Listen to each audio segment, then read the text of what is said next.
Bonjour tout le monde, bienvenue à un autre épisode de C'est quoi ta spécialité? Cette semaine, on a reçu Dr Zaguya, qui est un ophtalmologiste au CHUM et à l'Université McGill. Oui, elle nous a vraiment donné un bon portrait c'était quoi l'ophtalmologie. Elle a détruit certains idées préconçues que j'avais un peu sur l'ophtalmologie par rapport à la pratique, comment c'est diversifié, aussi comment tu peux aller te respécialiser dans tellement de domaines différents. Donc, pour vrai, si c'est un domaine qui vous pique juste un peu votre curiosité ou si ça vous tente vraiment d'y aller, je vous suggère fortement d'aller l'écouter. Bon épisode!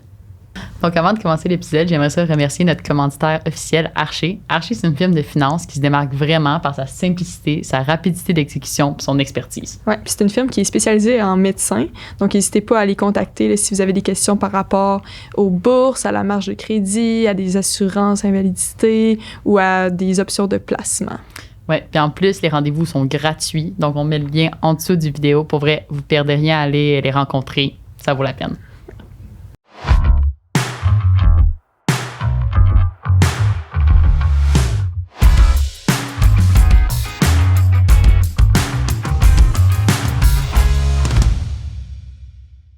Merci beaucoup d'avoir accepté notre invitation. Bien, merci beaucoup pour l'invitation. Donc, nous, on aime ça recommencer un peu au départ. Là. Donc, est-ce que vous avez toujours su que la médecine, ça vous intéressait?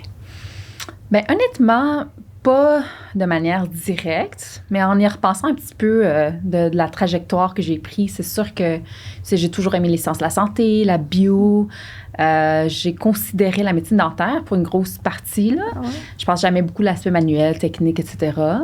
Mais après mon bac, j'ai fait en fait une maîtrise en pensant que je m'orienterais plus vers une carrière académique, recherche. Okay. Et c'est vraiment pendant ma maîtrise que mon patron, qui était un petit peu un mentor, m'avait dit, écoute, va en médecine, ça va être beaucoup plus facile même pour faire de la recherche, etc. Ah, donc, okay. C'est un peu comme ça que je me suis retrouvée là. Mais c'était un peu organique comme parcours, je te dirais. Une maîtrise en quoi vous faisiez? En neuro-immuno. J'ai fait ma maîtrise, c'est ça, en neuro-immuno au neuro, ici à McGill. OK. C'était quand même déjà dans le domaine de la santé aussi. Oui, c'est ça. Puis mon patron était MD aussi. Donc, c'est un MD qui faisait plutôt de la recherche. Donc, c'est ça.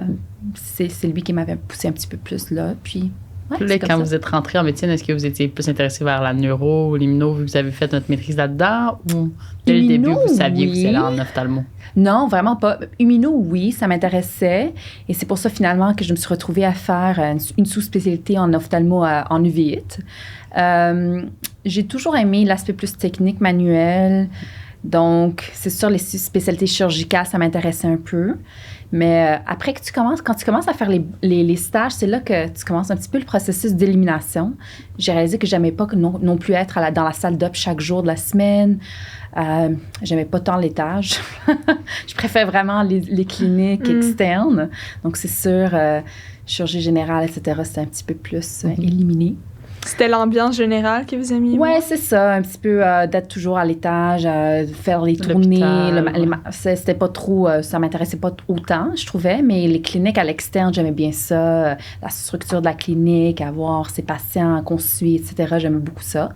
Donc là, déjà, je m'oriente plus vers comme les spécialités comme ophtalmo, ORL, etc. Puis, ouais, petit à petit, c'est ça, on parlait justement tantôt de TCP puis faire la semaine en ophtalmo.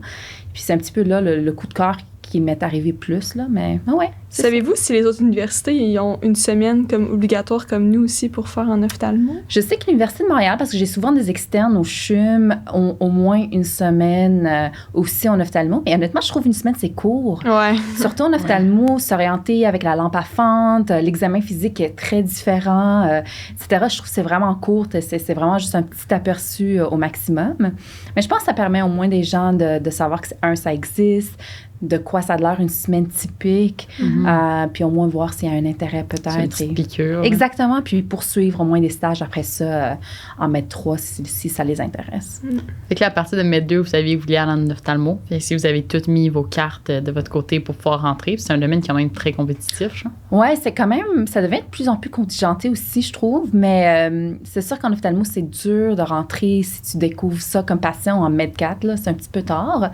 Mais c'est ça. Là, après ça, je me suis intégrée dans un petit peu en recherche. T'apprends à connaître les gens du département aussi. J'ai pu faire des stages. Donc, c'est un petit peu comme ça que je me suis impliquer un petit peu plus. Mais ouais, définitivement, s'il y a quelqu'un qui est intéressé, je les encouragerais à vraiment parler aux résidents. Surtout, les résidents sont souvent comme la porte d'entrée un petit peu. Ils ont souvent des projets de recherche, ils cherchent des étudiants en médecine pour s'impliquer. Donc, c'est toujours une bonne idée de contacter les résidents, voir s'ils auraient une possibilité de même passer du temps avec eux en clinique ou en garde. Donc, c'est ça. Ouais. Est-ce que vous aviez un plan B? Si vous, oui, honnêtement, je considérais bizarrement le med interne vraiment assez fortement. Je me voyais bien comme une spécialité comme gastro ou même rhumato, où il y a quand même la possibilité de faire quelques procédures. Puis surtout avec mon background en immuno, ça fitait bien. Donc, ouais, absolument. J'étais pas ophtalmo, rien. J'avais appliqué dans les 2 spécialités, honnêtement. Ah ouais, OK. Puis c'était comment, ça, le processus de faire des entrevues pour 2 spécialités? C'est dur parce que c'est sûr qu'en med interne, il faut justifier un petit peu pourquoi on a comme 3 stages en ophtalmo. Ouais. C'est dur à les convaincre un petit peu, mais étant donné que c'était quand même un intérêt pour moi en réalité, puis j'avais fait des stages en rhumato et en gastro, puis encore une fois, mon background immuno, ça fitait bien, donc c'est un peu comme ça que j'avais... à approcher l'entrevue. Mais c'est sûr que c'est un peu dur des fois quand tu es entre 2 spécialités. Mais les gens comprennent. Ouais. Je dirais, les gens, ils ont passé par ça aussi, d'avoir plus qu'un intérêt. Puis, donc, ils comprennent en général. Parce que ça paraît bien d'avoir juste un plan A, mais dans la réalité, c'est stressant, là, surtout quand c'est quelque chose de compétitif. C'est ça. C'est ça. C'est sûr qu'il y a toujours d'autres avenues. Là, si on ne rentre pas la première année, il y a souvent des étudiants qui prennent une année comme sabbatique, font un fellowship en recherche ou ils font d'autres choses en attendant. On connaît des étudiants qui appliquent la 2e tournée pour Med-Fam ou d'autres spécialités qui sont peut-être ont des places après le premier round de CARMS. Donc, il y a plusieurs avenues après ça. Moi, je dis à tout le monde, s'il y a une autre spécialité que tu considérais, pense-y aussi, puis applique dès la première tournée. Parce que des fois, il y a des gens qui disent « Ouais, je considérerais bien Med-Fam », mais ils n'appliquent pas. Puis après ça, quand ils ne rentrent pas la première fois, il ne reste plus de place, même en 2e tour. Puis là, il y a un petit peu cette sensation de regret. Ou il y a juste des places comme plus loin. Oui, c'est ça. Mais c'est sûr que si t'es full juste une spécialité, ben vas-y, donne-toi au max, là. Puis... Ça risque de fonctionner, fingers crossed. Oui, il y a plein de gens qui rentrent la 2e année après avoir fait une année de recherche, etc. Donc, chacun a un parcours un peu particulier. Puis, des fois, ça t'aide aussi plus tard. Ça t'orientera plus tard dans ta carrière académique en tant que chercheur clinicien, par exemple. Donc, ça ne peut qu'aider. C'était comment la résidence? Ben écoute, la résidence, il y a toujours un peu cette conception en ophtalmo que c'est une spécialité lifestyle, une belle qualité de vie. Je vous dirais oui, c'est vrai, quand tu es patron, tu as beaucoup plus de contrôle sur ta journée, comment ton horaire. C'est quand même une résidence qui est tough. R2, c'est l'année la plus lourde, chargée. T'es vraiment... tu t'occupes de toutes les urgences dans les cliniques, à l'étage, à l'urgence aussi. Puis on reçoit souvent des appels même du nord du Québec. Donc, c'est vraiment chargé. C'est des longues journées. T'es souvent entre 2 sites. Donc, aller d'un site à l'autre, c'est pas évident. Après ça, et tu fais beaucoup de garde. C'est quand même l'année la plus chargée en termes de garde.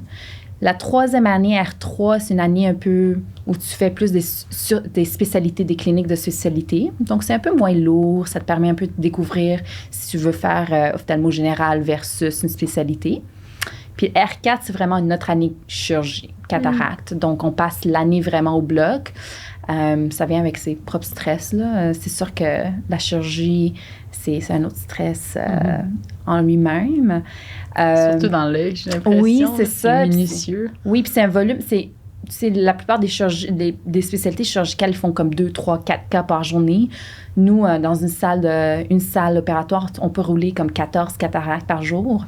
Donc, c'est quand même un gros volume. Tu es en train de courir toute la journée. Donc, mais c'est vraiment personnellement mon année préférée.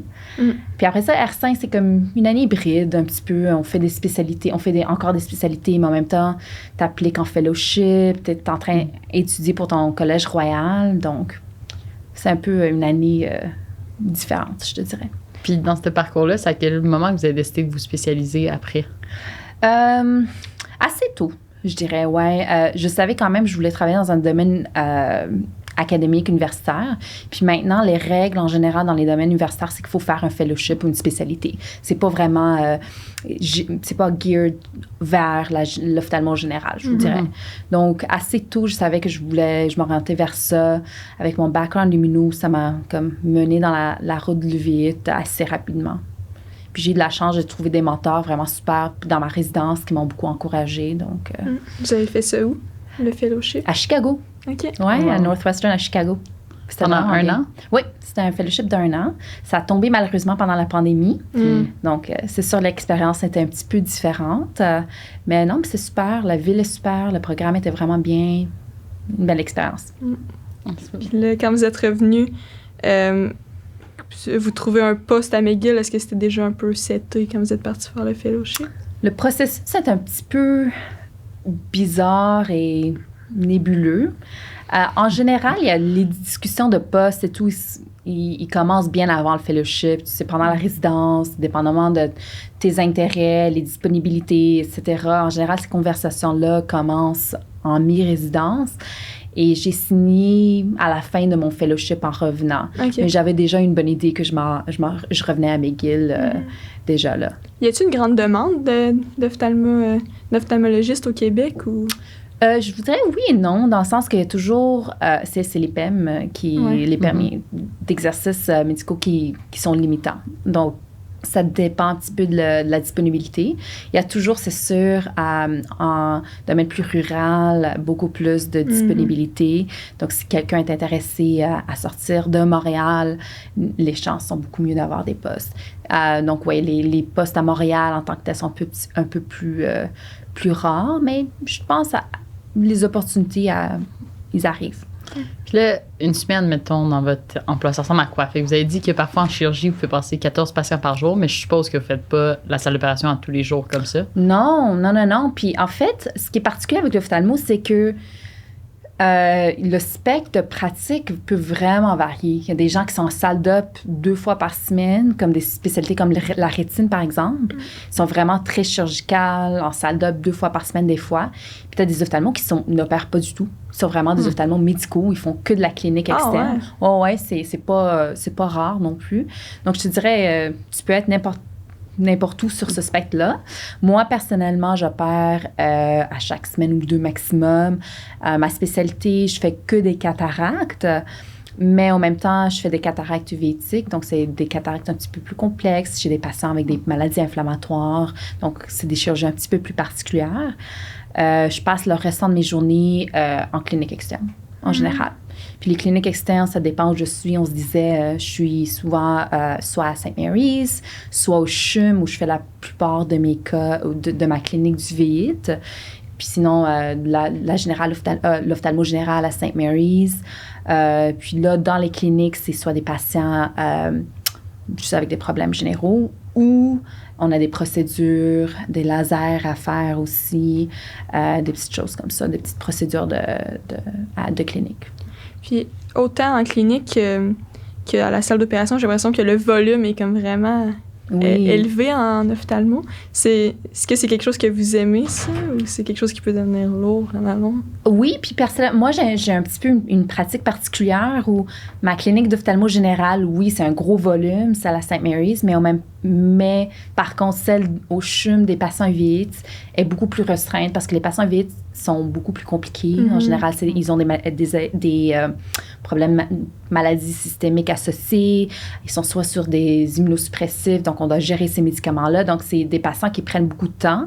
Donc, mes cliniques sont beaucoup plus petites, avec un volume plus petit au CHUM. Donc, j'ai un petit peu cette balance-là.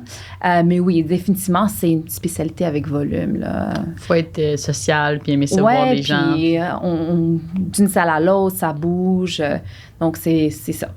Est-ce qu'il y a des caractéristiques que vous diriez qu'un étudiant doit absolument avoir pour pouvoir rentrer en ophtalmo ou même être juste un bon ophtalmologue? Ah, bonne question. Des bonnes caractéristiques à avoir, c'est sûr une certaine dextérité manuelle. Je dirais, on travaille dans l'œil avec quelques microns, là. Donc, une certaine dextérité manuelle, je pense, est pas mal requise. Quoi d'autre? Est-ce que ça s'apprend ou d'habitude les gens ils l'ont plus ciné? C'est un mélange des deux. Définitivement, il y a de l'apprentissage, peu importe que tu sois né chirurgienne ou pas. Mais une certaine composante innée aussi. Je pense que certaines personnes sont juste pas nées pour être chirurgien, puis vice-versa.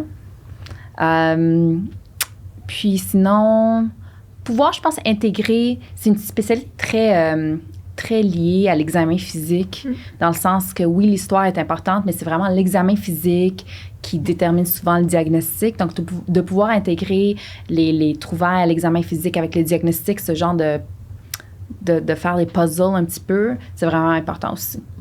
Puis c'est comment tout le côté gadget un peu? Moi, j'ai juste super. Une petite demi-journée hier, puis c'est toute la grosse lampe, toutes les choses pour regarder. Oh, ouais. Est-ce que ça doit évoluer quand même rapidement, ces technologies-là? Tellement. Que ce soit en chirurgie, en clinique, c'est incroyable, les innovations. Je veux dire, en chirurgie, même avant que je parte en fellowship versus maintenant que je rentre en tant que patron, il y a tellement de nouvelles lentilles qui sont sur le marché, de nouvelles offrances pour les patients. Même chose en clinique. Tu as vu tous les gadgets un petit peu pour l'imagerie ophtalmique aussi. Écoute, on est capable maintenant de vraiment prendre des images de la rétine au micron près. Donc, c'est assez incroyable puis ça évolue tellement.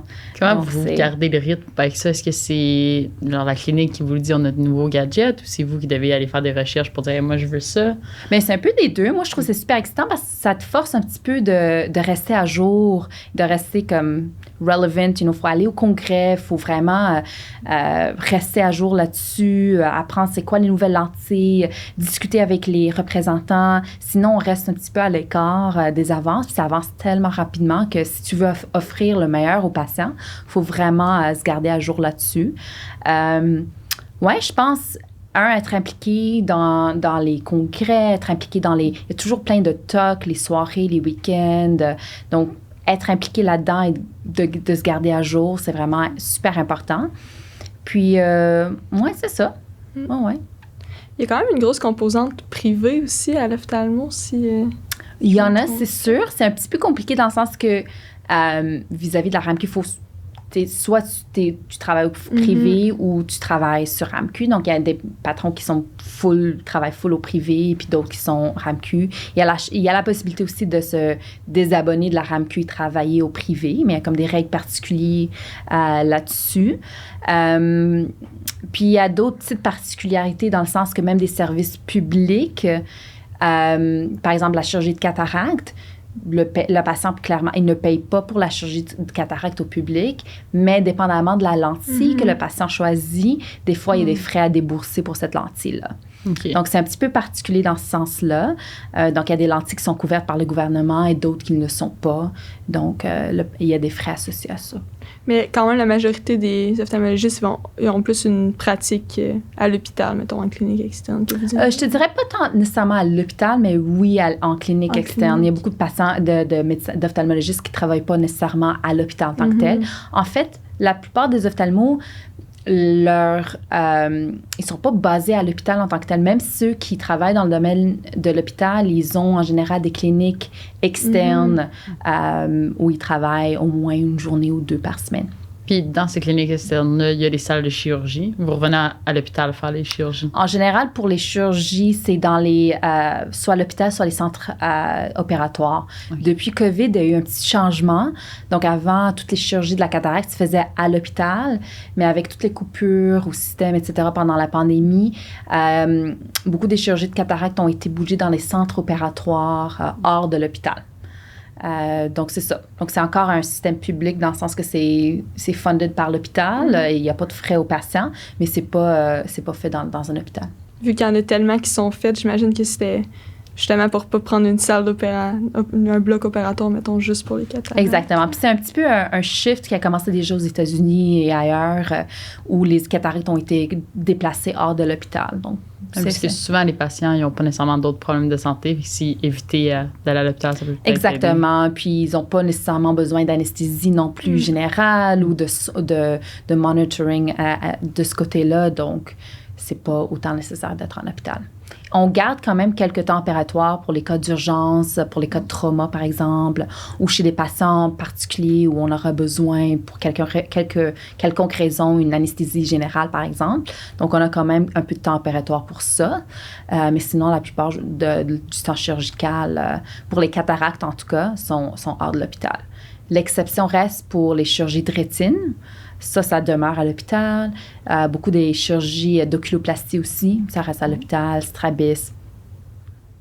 Donc, sinon, y a-t-il... j'ai un blanc, désolée. Ça reviendra. Oui, je me demandais en fait si y avait une caractéristique qui vous a vraiment piqué de l'ophtalmo. Genre, c'est qu'est-ce qui a fait que c'était vraiment ça? Puis, par exemple, on a parlé un peu, vous avez regardé aussi ORL, tout ça. Fait qu'est-ce qui vous a vraiment le plus attiré envers l'ophtalmologie? Faut vraiment, je pense, c'est un avis que m'avait donné quelqu'un, je me rappelle même plus c'était qui m'a vraiment comme marqué. C'est peu importe la spécialité que tu choisis, faut aimer le bread and butter de cette spécialité-là. C'est sûr toutes les spécialités ont des diagnostics super exotiques, des chirurgies super intéressantes, mais la réalité, c'est que au jour le jour, tu vas voir ce qui est bénin ou très commun. Faut aimer cet aspect-là de la spécialité que tu choisis ou au moins pouvoir le tolérer parce que ça sera pas toujours excitant et unique et particulier. Et donc, pour moi, je pense, l'ophtalmo, c'est ça. J'aime tout de même les trucs de base d'ophtalmo général. J'aimais beaucoup ça. ORL, j'ai fait une tournée de ce qu'on appelle les trach rounds là, à l'hôpital. Puis, c'était pas pour moi. Donc, ça, c'était rapidement mis de côté. Ben oui, c'est ça.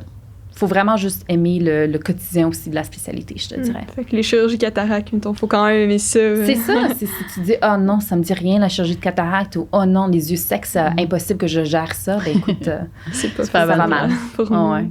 Puis niveau balance entre la vie personnelle puis le travail, vous mentionniez tantôt que les gens pensent que c'est comme une des tops, mais est-ce que c'est vrai une fois qu'on est patron? C'est ça. Quand tu es patron, tu as beaucoup plus de contrôle sur ton horaire, dans le sens que tu choisis un petit peu combien tu veux travailler. En général, il faut travailler, si tu es dans un centre universitaire, il faut travailler au moins une journée par semaine dans l'hôpital. Puis après ça, comment tu bâtis ta pratique hors de l'hôpital, c'est un petit peu à toi de décider. Donc oui, définitivement beaucoup plus de flexibilité. Mais ça reste qu'il y a des gardes à faire. C'est des gardes à la maison, c'est sûr, mais des gardes à faire, surtout si tu travailles à l'hôpital. La résidence, je pense qu'il y a quand même un shift en général en médecine vers intégrer plus la balance vie personnelle, vie travail. Quand même je vois même à McGill, avec les étudiants en médecine, il y a plus de règles en termes de combien d'heures tu peux travailler, etc. Donc, je pense, en général, une culture qui change un petit peu pour aider les gens à avoir une meilleure balance plus tôt dans la vie. Parce qu'il faut quand même... Ça n'arrête jamais. Honnêtement, moi, quand je suis rentrée en médecine, je pensais que c'était tout. Le gros travail était fait, c'est bon. Ouais. Mais tu réalises que ça n'arrête jamais. Honnêtement, au début, c'est rentrer en médecine. Après ça, c'est trouver une spot en résidence. Après ça, c'est le travail, fellowship. Et même en tant que patron, c'est comme les challenges d'apprendre comment enseigner les résidents, de comment gérer ma pratique. Donc, il faut vraiment trouver une balance assez tôt parce que si tu attends à ce que ça se calme jamais. Toujours attendre à... Mais c'est ça. Après la prochaine étape. Oui, il y a toujours quelque chose. Sinon, même maintenant, il y a toujours des challenges, des défis. Donc, il faut trouver cette balance assez tôt. Est-ce qu'il y a quelque chose que vous auriez aimé savoir avant de rentrer en résidence en ophtalmo, avant d'être patron, quelque chose que vous avez découvert pendant, que vous dites « Ah, ça, c'était quelque chose que j'aurais aimé savoir en tant qu'étudiant ». Pour moi, la balance vie personnelle, travail, j'ai trouvé ça un petit peu plus tard. J'aurais bien aimé l'intégrer plus tôt. J'ai toujours été un petit peu la personnalité à se donner à fond côté professionnel, puis ça m'a bien servi, mais je pense aussi avoir trouvé une meilleure balance plus tôt, ça aurait été bien. Donc, je l'encourage à tout le monde. Quoi d'autre? Est-ce que vous pensez que c'est possible en tant qu'étudiant d'avoir cette balance-là puis de rentrer dans des spécialités vraiment contingentées? Je pense que oui, si tu es bon ou bonne avec comment tu gères ton temps. je pense que c'est un des atouts qui est vraiment important, c'est de savoir gérer son temps et de maximiser son temps. C'est de travailler de manière intelligente, c'est pas de travailler juste pour travailler. Tu te donnes du temps à faire ce que tu as à faire, la recherche, etc. Mais de ne pas se donner à fond surtout non plus, je pense. Faire des choix, puis aller dans des... Oui, c'est ça. Puis, ouais. Mais je pense que c'est difficilement possible, mais c'est un effort aussi à faire des deux côtés. Puis je pense que trouver un mentor, c'est bon. Toujours se trouver un mentor, que ce soit en médecine ou en résidence, d'avoir cette personne ressource-là pour demander des questions, pour demander leur avis, etc. C'est toujours bon d'avoir une opinion un petit peu externe à t'aider avec pendant le trajet. Ça me fait penser. Je pense que l'ophtalmo, c'est encore un milieu très masculin. Là. J'ai l'impression, surtout dans les... Sûrement que vos patrons, comme vous étiez résidents, ça devait être majoritairement des hommes. Oui. C'était comment de naviguer ça? Bien, c'est ça. Je pense, oui, au début, c'est sûr qu'ophtalmo, historiquement et traditionnellement, c'est un peu dominé par les hommes. Mais définitivement, encore une fois, il y a un shift qui commence à avoir. Je regarde même dans le département McGill, des 5 derniers recrues, au moins 3 sont des femmes. Donc, définitivement, de plus en plus, il y a ce shift-là vers la présence, avoir une présence féminine dans le département. Les résidents aussi, quand on regarde nos résidents, de plus en plus, ils ont moins, je te dirais, 40 à 50% par année, dépendamment de l'année. Donc, c'est sûr, j'ai eu de la chance, j'ai toujours eu comme des bons mentors féminins dans le département, donc ça m'a permis de toujours trouver ma place. Mais c'est pour ça que j'encourage toujours les gens à se trouver des personnes ressources, que ce soit en médecine ou quand tu rentres en résidence. Ouais, ça aide vraiment. Puis, bon, je voulais poser cette question-là. Sentez-vous à l'aise de ne pas répondre? Parce que je sais que ce qui est comme argent, des fois, c'est un peu tabou. Là. Mais je trouvais qu'on pouvait pas ne pas passer à côté en ophtalmo, vu que c'est un salaire qui est comme vraiment élevé, là, qui est comme le double, je pense, que de la majorité des spécialités. Est-ce que vous pensez que ça fait que certaines personnes font le choix de l'ophtalmo pour cette raison-là? Bonne question. Ils devraient pas. Dans le sens que c'est quand même un long parcours, puis un long trajet, puis c'en est pas un qui est facile non plus. Je pense, c'est drôle, la discussion financière, c'est souvent tabou. Ouais. Ça devrait pas l'être tant que ça, honnêtement. Puis même quand tu es en résidence, des fois, t'as l'impression que tu sais pas vraiment comment ça marche, les finances, en tant que patron. Donc, encore une fois, il faut demander, puis il faut avoir ces conversations-là un petit peu ouvertes et honnêtes et transparentes, parce que il n'y a pas de raison de ne pas les avoir, non? Puis, en termes de choisir l'ophtalmo pour l'argent, honnêtement, je compare à mes amis qui sont en business ou dans le monde technologique, etc., des amis qui travaillent à Google, etc. Les salaires sont souvent pas loin, là. Oui, c'est vrai, il n'y a pas juste ça. Faut pas choisir la médecine pour l'argent parce qu'il y a vraiment beaucoup d'années d'études pour en arriver là. Oui, c'est vrai. Des années où on fait pas d'argent. C'est ça. Et puis l'autre chose en ophtalmo, c'est que vraiment, il y a une grosse variété une grosse marge aussi pour les salaires. Il y a des gens qui travaillent 5 jours par semaine, des fois même 6. C'est sûr que leur salaire le reflète. Mais aussi, il y a des gens qui travaillent à temps partiel 2 jours et demi. Donc, c'est dur vraiment de parler salaire. C'est sûr que c'est plus haut que de salaire moyen, là, mais ça dépend aussi de combien tu travailles. Oui, c'est toujours ça en médecine. Plus qu'on travaille, plus qu'on fait d'argent. Puis, c'est clair. Sinon, y a-t-il une chose dans votre pratique que vous aimez un peu moins? Quelque chose dans l'ophtalmo, vous êtes comme, ça, c'était un petit point négatif de cette spécialité-là. Mais une des choses que j'aime moins, mais c'est pas tant unique à l'ophtalmo. Il y a plein d'autres spécialités qui ont la même chose, mais une des choses qu'on réalise pas en tant que résident, c'est le montant de paperasse qu'il y a à faire. Le travail administratif qui accompagne être patron. C'est sûr, j'ai une spécialité où il y a peut-être un petit peu plus de paperasse versus les autres spécialités d'ophtalmo parce qu'on a des patients immunosupprimés, etc. Donc, il y a des prises de sang à faire, à suivre, d'autres consultants, d'autres médecins avec qui on doit un petit peu coordonner les soins des patients. Donc, il y a un petit peu beaucoup plus de travail administratif à faire. Mais ouais, c'est probablement l'aspect que je préfère le moins. Et donc, il faut quand même dédier quelques heures par semaine à ça. Mais je dirais aussi, et c'est là où avoir des personnes ressources est important, il faut parler aux autres collègues, voir comment est-ce qu'eux, ils gèrent ça, parce que tout le monde a le même problème. Puis, je trouve, en parlant avec plusieurs personnes, on réalise qu'il y a quand même des tricks et des manières d'optimiser ton temps pour le faire de manière intelligente, pour que tu ne passes pas des journées non plus à faire de la paperasse, parce que c'est pas utile. Oui, ou au contraire, tu la ramènes chez toi le soir ou des choses comme ça. C'est ça. Donc, il faut vraiment trouver des manières de travailler intelligemment là, pour minimiser ce travail administratif-là. Ça, vous avez développé ça avec les années, là? Bien, je viens de commencer, ça fait juste 1 an. Ah, OK, pour vrai, bon. Les Donc, années. c'est un travail en cours, mais définitivement, ça va déjà beaucoup mieux que ce l'était au début, parce qu'au début, je trouvais que c'était assez encombrant. Mais là, j'ai trouvé des manières d'essayer de gérer ça pour que ça soit plus gérable. Ouais. Oh, ouais. Puis, y a-t-il des défis qui sont un peu uniques à l'ophtalmo, tu sais, que vous diriez...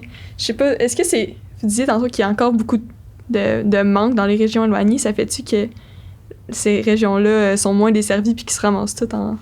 Mais c'est sûr, parce que des fois, tu te retrouves avec des patients qui ont été traités, par exemple, surtout les spécialités, sous-spécialités en ophtalmo, par exemple, l'uvéite. Des fois, il n'y a pas d'uvéitologue en périphérie. Ouais. Donc, c'est souvent des patients qui sont gérés par un ophtalmo général qui font de leur mieux, mais qui, ultimement, c'est peut-être pas le soin idéal pour ce patient-là. Donc, ils se retrouvent un peu en retard dans les cliniques à Montréal.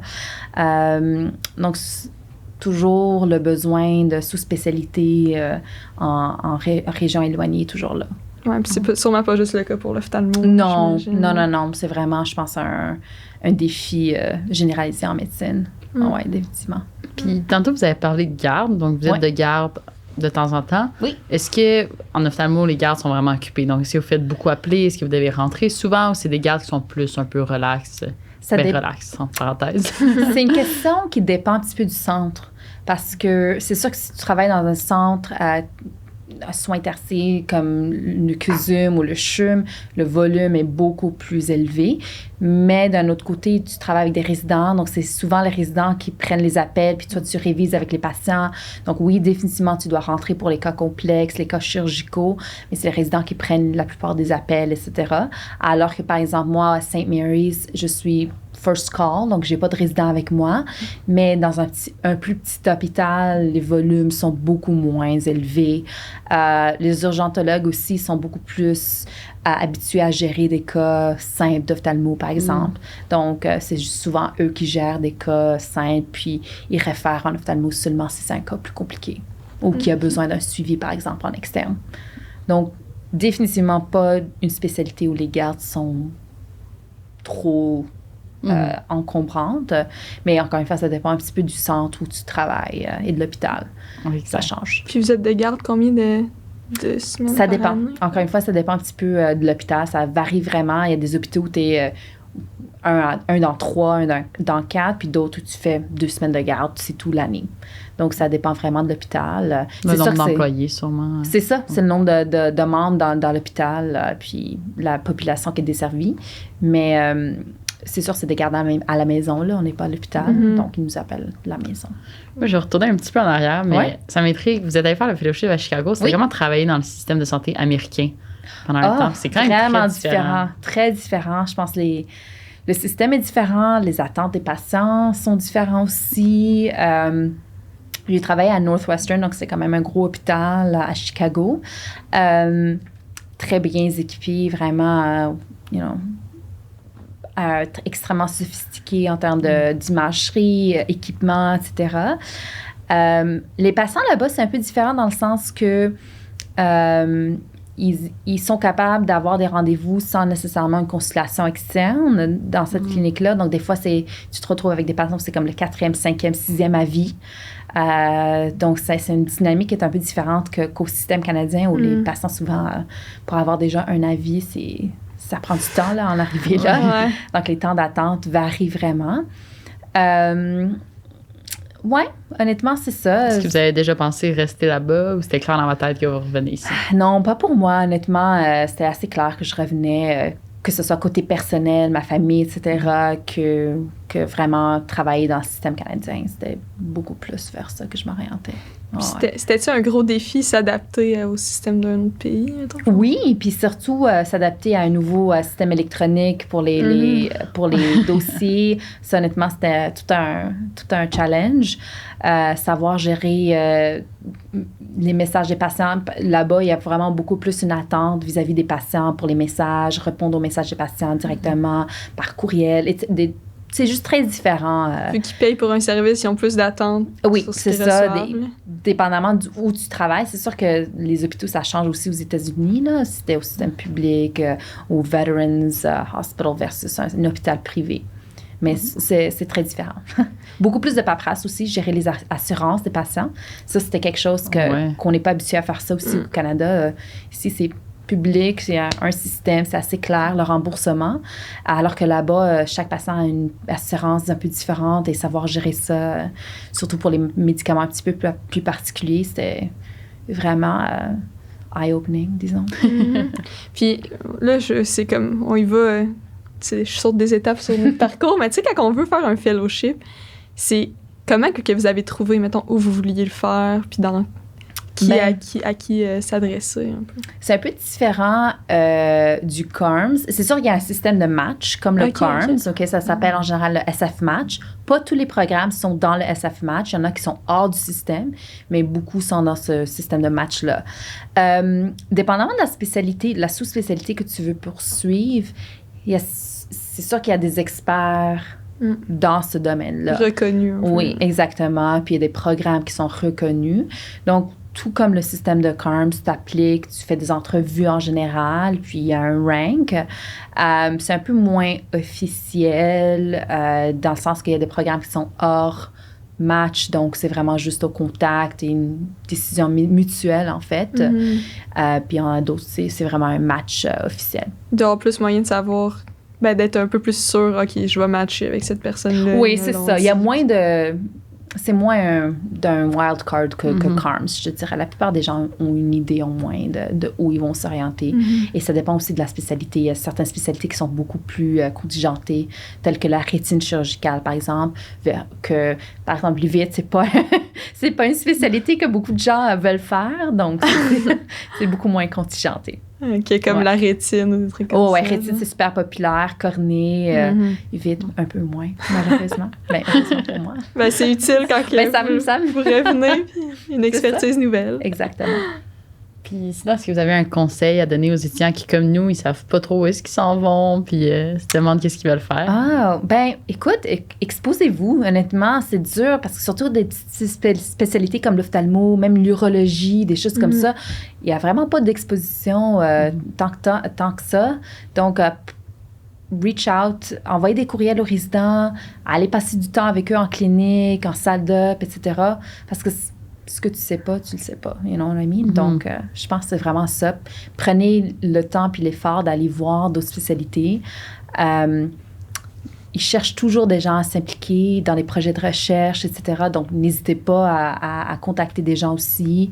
Puis, trouver des mentors, honnêtement, c'est vraiment mon avis. Ce que vous retienne. Oui, absolument. Ça m'a tellement aidé dans mon parcours, dans ma vie. Puis c'est encore des gens que je considère des bons amis, etc., des bons collègues. Donc, c'est vraiment, je recommande ça.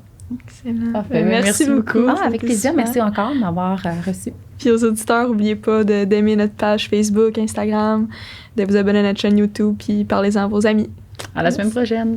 All right.